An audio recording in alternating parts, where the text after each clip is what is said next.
Vivre avec son temps, c'est vivre avec la paracha de la semaine, la section biblique que l'on dit chaque semaine dans toutes les synagogues du monde. C'est elle qui nous donne les réponses à tous les problèmes que nous avons dans la vie. Et comme les problèmes des êtres humains changent, et même si l'on n'a pas de problème, c'est dans la paracha de la semaine que nous trouvons cet enseignement de vie qui va nous donner les clés de toutes les solutions à trouver.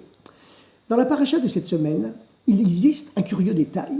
D'abord, la paracha répète les 10 commandements qui ont déjà été donnés précédemment dans une autre paracha. Et puis, elle conclut cette répétition, cette redite des 10 commandements, par une phrase curieuse, elliptique, mystérieuse.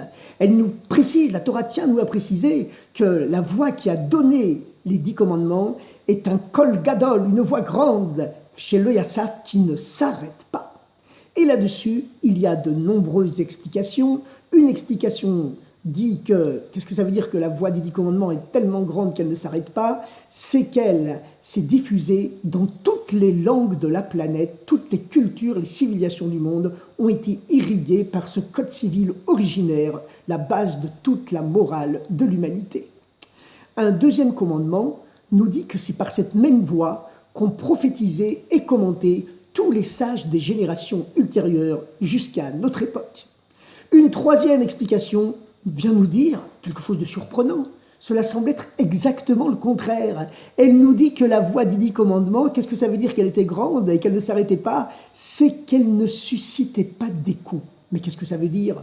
Plus une voix est grande, plus elle crée un écho. Plus elle est faible et moins elle en crée. Qu'est-ce que ça signifie que la voix des 10 commandements n'était pas suffisamment forte pour créer un écho? Eh bien, la réponse, elle est très simple. C'est que, qu'est-ce que c'est un écho? C'est que lorsqu'un son rebondit sur un mur ou sur une falaise en montagne, cela crée un écho. Lorsqu'une balle rebondit sur un mur, c'est une sorte d'écho tactile. Lorsqu'une lumière est réfléchie par un miroir, c'est une sorte d'écho visuel. Mais la voix qui a prononcé les 10 commandements et qui continue à les prononcer chaque jour par tous les commentaires qui sont écrits chaque jour sur le texte biblique, eh bien cette voix, rien n'a pu l'arrêter au monde. Aucun miroir, aucun obstacle, aucun mur, rien n'a pu arrêter les 10 commandements. Cette voix continue d'irriguer la planète entière. Elle a pénétré toutes les civilisations, toutes les cultures. Elle reste la base de tout le code moral de l'humanité qu'il suffit simplement de dévoiler, même à tous ceux qui font semblant de ne pas vouloir le connaître.